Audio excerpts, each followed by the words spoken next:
Hey everybody, good morning, good afternoon, and good evening. Welcome to Beekeeping for Newbies. Thank you very, very much for being here. I certainly appreciate you. And as always, feel free to reach out, Jeff, at beekeepingfornewbies.com. That's NEWBEES.com. Today we are in Varroa week, and today we're talking about the treatment options. But before we do anything, I really need to send a big thank you out there to Aaron and Amanda, who won the weekly prize for the Buy Me a Coffee contributions. Thank you, ladies. I most certainly appreciate you. And a hearty thank you to Jay, Scott in Arizona. Well, that was Jay in Indiana, by the way. Scott in Arizona, Scott from Colorado, Michelle, Joe, Tony, Mike from Texas, Mike from Wisconsin, David, Sherry, Deb, Z-Man, and Craig. Oh, and I left Andrew off that list there. And everyone else who has generously supported the mission over the past several years and helps to keep the dream alive. Thank you to all of you. As I went through the list to make sure I got everybody, and hopefully I did. If I did not, please let me know. But I was looking through some of the names of people of years past. At some point in the future, I'm going to go ahead and just run through everybody and just make sure we acknowledge everybody past and present, because it makes a big difference. And I really do appreciate you. And in an unrelated story, I have officially postponed the plasma donations for the rest of the month, so I'm not going to be doing that. Thanks for getting me out of a couple jams there, guys. And don't forget, the entire month of April, all donations over $1,000 will receive a 10-pack of commemorative Bic ballpoint pens in your choice of blue or black while supplies last. But seriously, if I missed you, make sure you let me know. All right, on a brief note that is not me being silly, I wanted to kind of remind everybody this, the same thing happened a couple of months ago. But I want to make sure that you know, I don't have direct control over individual ads on the platform. I think that most people who know me can kind of get a pretty good idea about my opinions on things and, the way I kind of view the country and the world. But I really make every effort to keep those feelings, to myself, because they don't really have a place in the bee world. And, they're just not productive to us having fun and doing what we want to do. But I do have the ability to control certain categories. But when they list them in my settings, they don't list them in an obvious way. For example, they don't say abortion ads. They just say pregnancy. So as a father of a beautiful young lady who's about to give birth to my grandson in 4 weeks, you can probably ascertain that I'm pretty happy about things. But I really don't want that debate kind of thing to go on here in any capacity, whether you're for it or against it. Not my thing. Anybody else who wants to argue about it, by all means, have at it. But if you hear an ad like that, anything that is polarizing, if it is something that is an active topic in politics today, because in my opinion, politics exists for one reason, and that's to divide the people so that they can't focus on the people who are the real problem.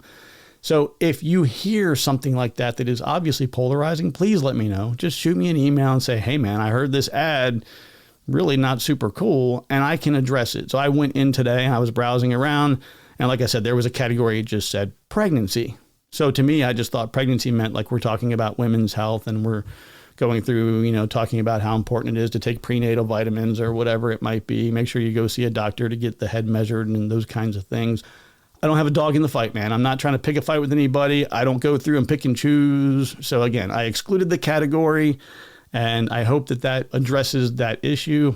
I mean, I don't even make enough money from that ad revenue to pay my electric bill. So it's not like I'm just, all this major cash is pouring in from all of my big abortion ads. So just let me know. I'm happy to take those things off.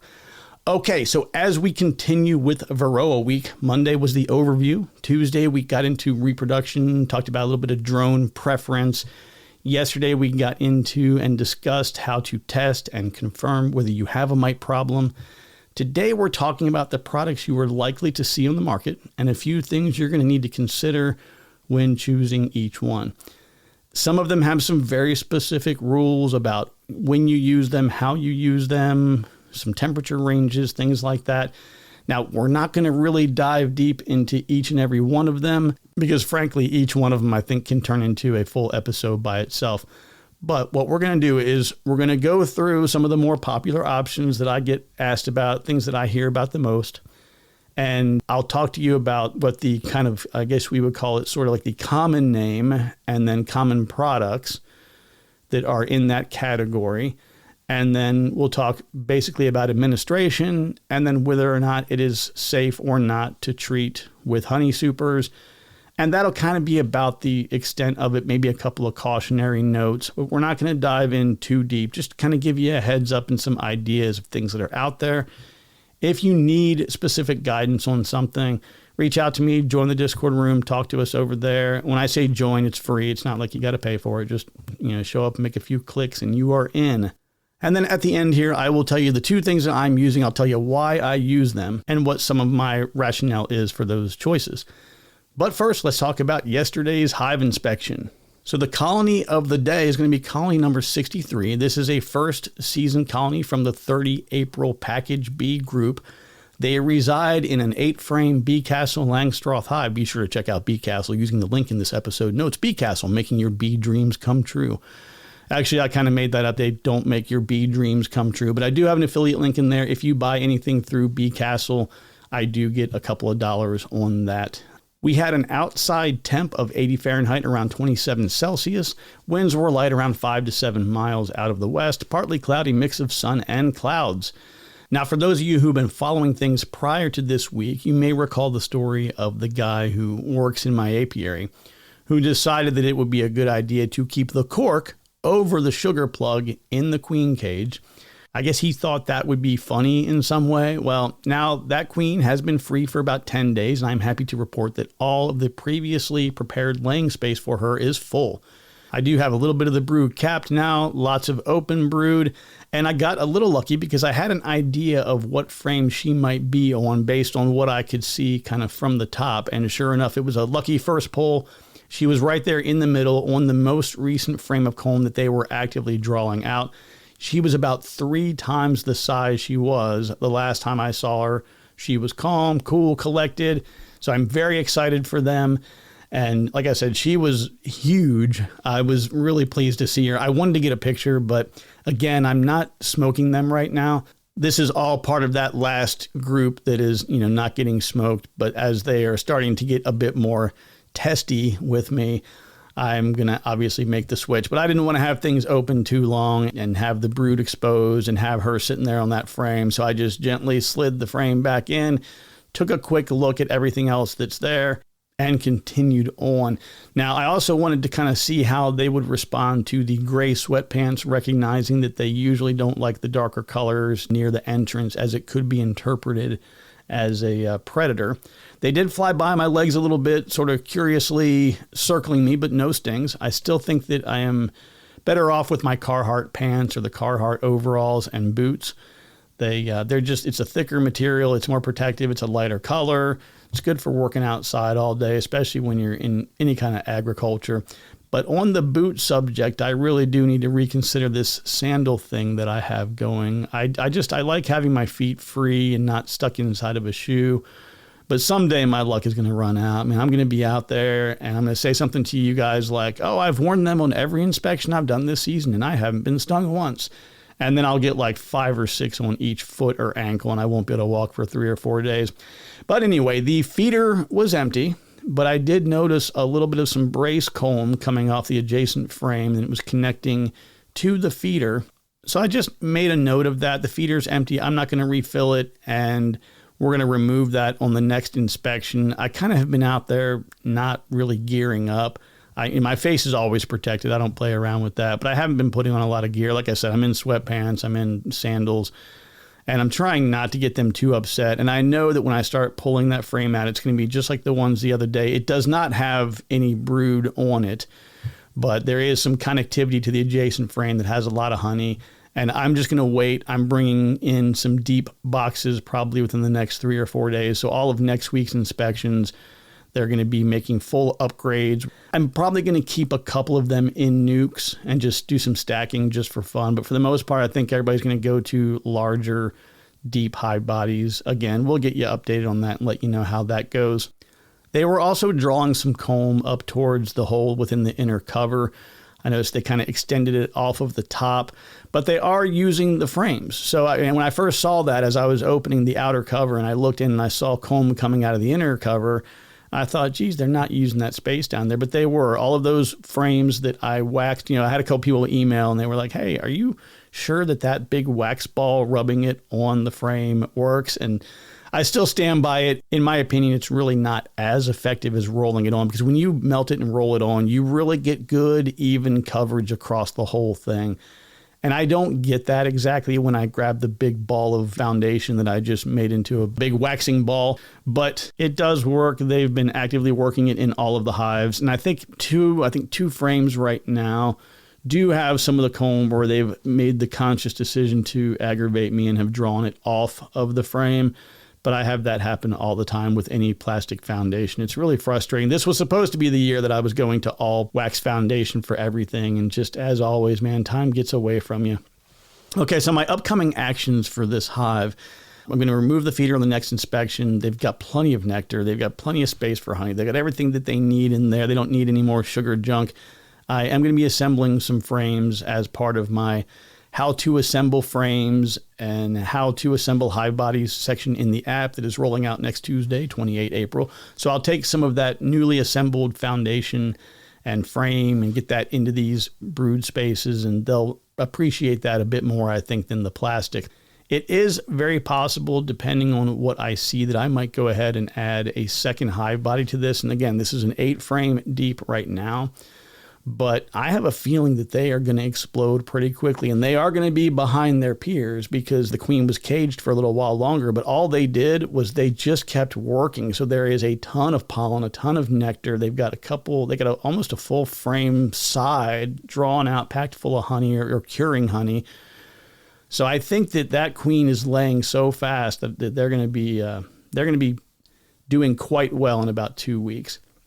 Now, if you're wondering, the entrances on all of these hives is at the smallest setting. In fact, the nukes are actually a little bit larger than the bigger hives because my full-size hives are using the pre-made entrance reducers, whereas the nukes, it's just whatever piece of wood that I have laying around. So I have a lot of strips of 3/4 inch by 3/4 inch. I just grab a piece of it, grab the circular saw, take a guess, cut it, and I put that in front of the hive. So the nukes, I think, have about 1.5 inches, maybe even 2 inches on some of the nukes. But the full-size colonies are at that smallest, like 3/4 of an inch size. I'm going to be keeping it like that until I think it's problematic, and then we'll go to the next size up and we'll leave it like that. And I think probably late spring, early summer, I might just switch over to there's a video, I should put a link to that in this episode, but there is a video I put out about using number 8 hardware cloth to make an entrance reducer. And this allows you to basically cut a couple of strips and you can kind of peel a section up, and now you have a nice little entrance. Everything else is restricted, but you still have some airflow. So we'll get a link to that in the description of this episode so you can check that video out. All right, so let's talk about some treatments. There are going to be 2 broad categories that we're going to be talking about. So you have your organic treatments and your synthetic chemical treatments. Most experienced beekeepers will tell you to have at least 2 options in your toolkit. One generally a bit more on the gentle side and another a bit more aggressive, so that you can rotate those and avoid the resistance buildup in your mite population. So here we're going to do a bit of a rundown on some of the more commonly used options. The first one on the list here is oxalic acid.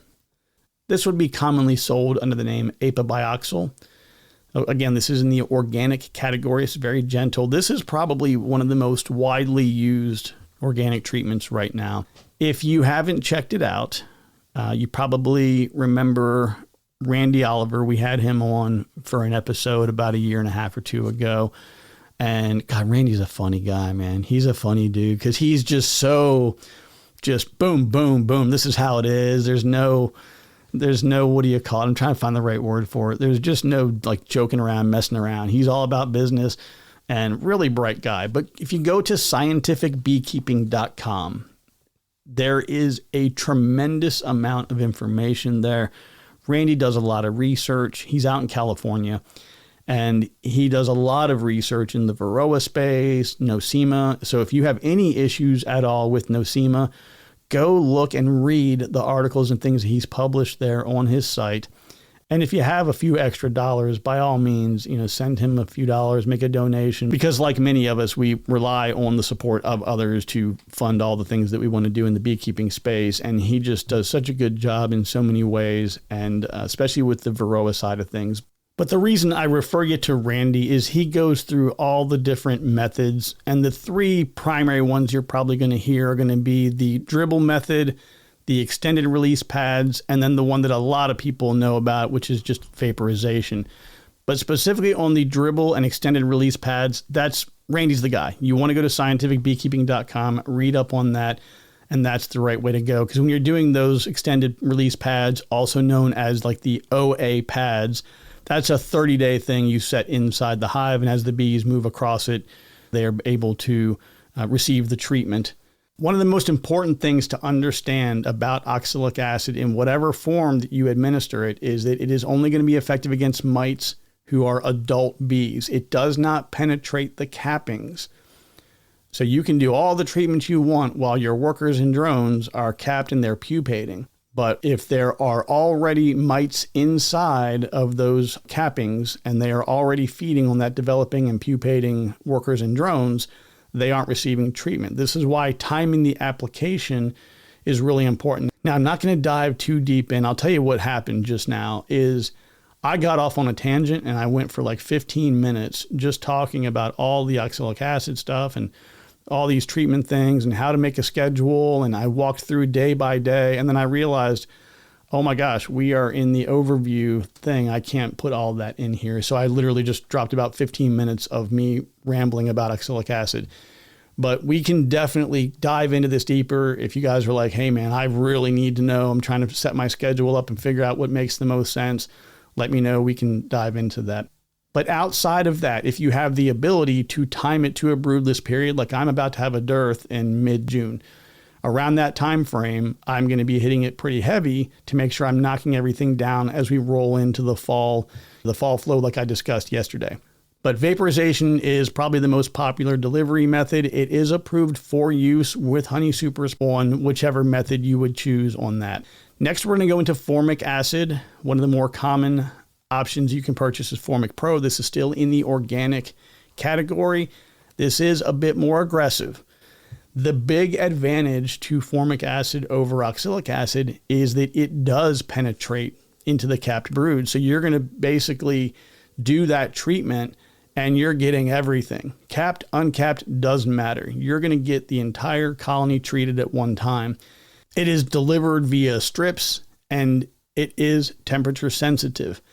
You need to make sure you are using this within the approved temperature window. I'm pretty sure it's 50 to 85 Fahrenheit. Now, I'm going to say this again. You need to make sure you are operating within the approved temperature window for this. This is really important. If you're below that temperature threshold, it's less of an issue, but you're going to lose the effectiveness. That's the real problem, being lower than that minimum temperature. But if it gets above that, it can be very harmful to the entire colony. And queens seem to really suffer a lot with formic treatments. If that temperature gets well above, that range, I've seen half a colony go away. I've seen queens die. I have seen them stop laying for several weeks. It's really, really disruptive. And with the temperature, also keep in mind the recommendations on the ventilation. I think they're going to tell you to close up the bottom board, but fully open the entrance. They need to be able to pull that air in and move the air. So it is a bit more temperamental in the sense that you got to make sure you're following the directions, but it is highly effective. I have had colonies before where I'm using oxalic acid and then my mite counts are maybe slightly dropping or staying relatively steady. So I'm not getting an explosive increase, but I'm not really knocking them down the way I want. And I brought some formic in and it just knocks it out. I mean, it is very, very effective. So definitely something to keep in mind. You can treat with honey supers on using formic acid.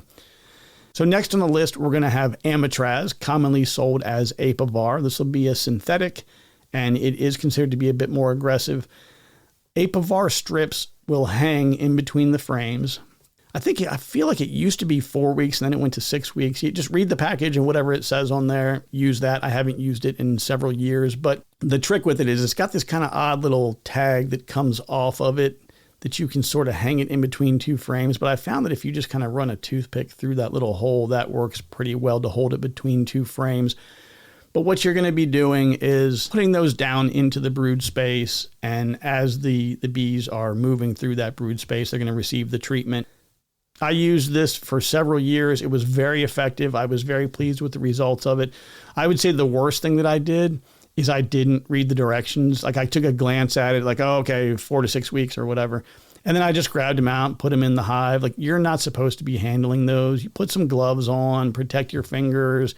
But the big concern with Apivar, which is a reason that it's not as part of my backup plan anymore, or a number 2, number 3 for me, is even though it was so effective for so long, when you look back to that 2024 or 2025 season, it was blamed as being one of the big causes for the, I don't know what it was, 50, 60% losses that we saw in the 2024 or 2025 season. There is a reported resistance to amitraz, which is the main ingredient in Apivar.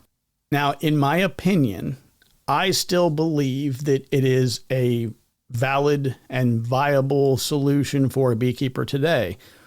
But I think it's really important to make sure that you are still monitoring, you're still keeping track of things. If you are kind of very hands-off and you're like, I'll do the treatments, but I'm not doing the washes, then I wouldn't recommend the solution, because you're not going to know if your bees have any resistance.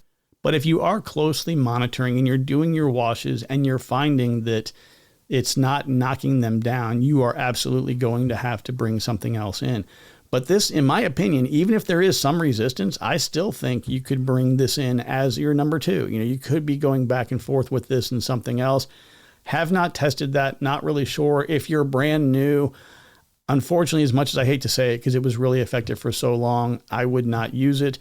The other thing, too, is you can't use it with honey supers on, and that was always a really challenging thing for me, because I would try to get them on at the very earliest time that I possibly could, at like late February, and then I would run them through the entire month of March, and then I didn't get my honey supers on until early April, and that was okay if I was on the ball, but you guys know how I am. I have ideas, thoughts, plans, and I have a schedule in my mind of how it's going to work. And it always does work. It's just like 8 to 12 weeks behind.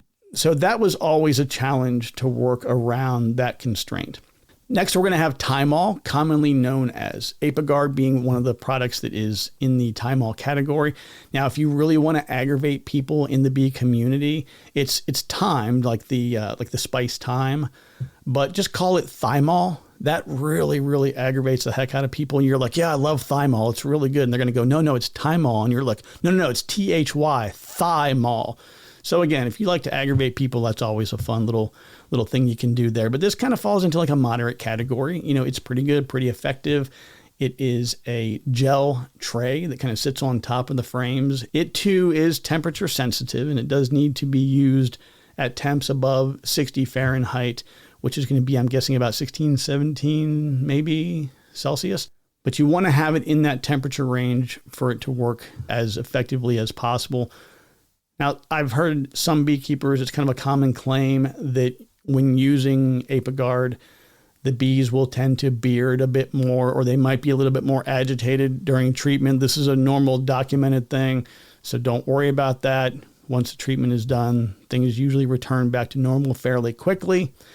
This is not approved for use with honey supers. So again, a thing to really consider with your timing. But like myself, where I get, a 6 to 9 week, whatever it is, dearth, that's a great time to use something like this during that period of time when they're not raising brood.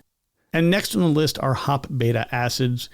More commonly, you would see HopGuard. This is an organic, also falling into that gentle category. HopGuard is a strip-based treatment that you would hang in between the frames. So it's going to work by contact. The bees are going to walk across the strips. They're going to pick up the hop beta acids, which will then affect the mites that are feeding on them. It does not penetrate the capped brood. So very much like oxalic acid, your timing is going to be important on these, but it is definitely one of the gentler options available. The efficacy on these is a bit limited compared to some of the others, but it does have a really good safety profile. It is approved for use with honey supers present. And because of the way that it's working kind of through a completely different mechanism than everything else, it has a place where it can earn its spot within the rotation. But again, you got to figure out what's going to work best for you. Now, before I tell you my 2 go-to treatments, I do want to make sure that I'm really clear as the most trusted voice in beekeeping today. These are all regulated products. Technically speaking, the label is the law. Just because you can buy oxalic acid on Amazon from Florida laboratories for a really fair price, allegedly, that doesn't mean that that's what you should do. Because remember that these specially approved brands have been through rigorous government regulatory consideration. And thank God they were there for you to make sure that you got exactly what your bees needed. But in all seriousness, follow the directions. Only use things that are approved for use on honeybees. Yes, you can go and get things from, like I jokingly mentioned, on Amazon or Home Depot. You can get the same thing, but if you're using it on the bees, you're breaking the law. And I don't want you to get in trouble. And it's one of those things where can you do it and get away with it forever? Probably. But you just don't know. Like you might have a situation where you have an inspector who comes out as part of a normal process of what you're doing within your apiary. Even as a small-time beekeeper, a lot of places are regulating things in such a way that require you to have an inspection. You don't want to be sitting there with your big bag of wood bleach from Home Depot and Lowe's or Menards or what is it, Canadian Tire. Like you don't want to be getting that kind of stuff and getting caught using it, because when you look at how much money you're going to save, it's probably not going to be that much compared to what it looks like when you get in trouble for using things that you're not allowed to use. So definitely don't put yourself in a bad situation. Use the things that are approved, follow the EPA guidelines and guidance, and just keep yourself out of trouble. And please pay attention to a lot of the temperature ranges on these things, because they've done a lot of testing with these and they know where things are effective and where they become not necessarily dangerous to you, but dangerous to the health and well-being of the bees. So pay attention to those. Read the directions and do your best to follow them as closely as possible. Pay attention to the weather. I think like Formic is a good example of that. They'll give you a temperature range, but it's like that first 3 days is the most important. Okay, my 2 treatments, if you haven't figured out, it's oxalic acid vaporization and Formic Pro. OA is like my go-to for 95% of the time. But when things do get a little bit wild, I can switch over from semi-auto to full auto, and I go with the Formic Pro. I really don't need to use Formic that often because I have the benefit of that mid-season brood break. But if I end up relocating my bees down to the country to get a little fresh air and some better forage this summer, late spring, I'm going to need to have a good handle on Varroa early. And Formic has a way of doing that. But please, please, please don't mess around with the temperature range on that one. Like I said, I've had really good results with it. I've followed the directions when using that because I know of all of the horror stories of it. And I think pretty much everybody who's had a problem, at least that they've brought to me, we've figured out like, oh, the ventilation wasn't right, the temperature range wasn't right, there was too much. There's usually some kind of a reason behind it. So when you're considering which one you want to go with, my recommendation is to first start off with asking people that are near you, that are local to you. What are you using? If you have a mentor, great, start there. Bee Club, another good place. But don't stop by just saying, hey, what are you using? Ask them about administration details like, oh, well, how long do you treat with that? Or does it require successive treatments? Things like that. And the first reason for that is you want to make sure you have some idea of what they're talking about. Dig a little bit deeper to see if you can get some more information. And number 2, if the treatment is half the cost of a competing product, but you have to use it 3 times as much, that doesn't really represent a cost savings for you. So that's one kind of element to things. Now, a common question that comes up, and this is another consideration I think you need to make, and it's going to be, what are your feelings about organics versus chemical treatments? That's a big thing. I prefer to stay on the organic side as much as I can. That's my preference. But the next thing is the question of that is people will say, hey, look, I've got this colony fully set up. I've got this many hive bodies. This is the configuration. I'm not taking honey in year 1 because Jeff recommends that I don't do that. So I can document how much honey they gather and see how much is left over in the spring. And then I'll know how much I can take without having to feed too much or whatever your strategy might be. But if I treat with a non-honey super safe treatment this year, can I use that honey super for consumable honey next year? And the answer I have seen with everything has always been yes. The treatments aren't persistent. And once you treat and then everything has an opportunity to clear out, the honey supers are then safe to be used in the future. Now, what I'm going to tell you is check everything before you implement that strategy, because sometimes things change, sometimes the data changes and they readjust their position. So by the time you're listening to this, that position or that statement or that the accuracy of that may not be accurate anymore. As of right now, every treatment that I am personally aware of and that I have used, you're fine to treat with honey supers on that you are not using for human consumption right now, but you could use them the next season, 6 months later, whatever it might be.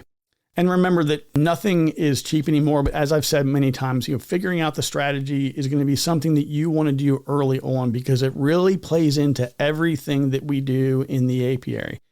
For example, most treatments are based on brood chambers or the number of brood boxes. So if you've got a double deep brood box, you're getting twice as much, or you're using twice as much treatment as you would if you were based on a single brood chamber solution. If you decide, let's say you're using double deeps, and that's your brood space, and you have 4 colonies, and then you want to go ahead and do your spring splits so you can have 8, well, that's cool. But by the end of the season, you've got twice as many units of treatment because you have 2 double deeps, and then you're doubling that times 2 is 16. So you had a significant increase in how much money you're going to have to spend to keep them all treated under that particular solution. Now, again, this is what shifted me over to the oxalic acid side of things, because the vaporization is a pretty quick, simple, easy process to do. I think it's even less than 10 cents. I feel like I did the math to around 7 cents per treatment, something like that. I just rounded it up to 10. But at 10 cents per treatment and on a double or even more larger space, you may, double that number. It might be 14 or 15 cents per treatment, but it's really, really cheap in the grand scheme of things.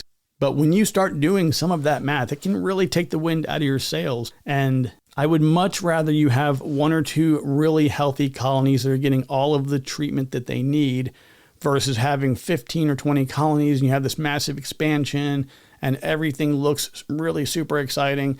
And then you have to watch all these bees die a really slow, painful death. That's definitely not good.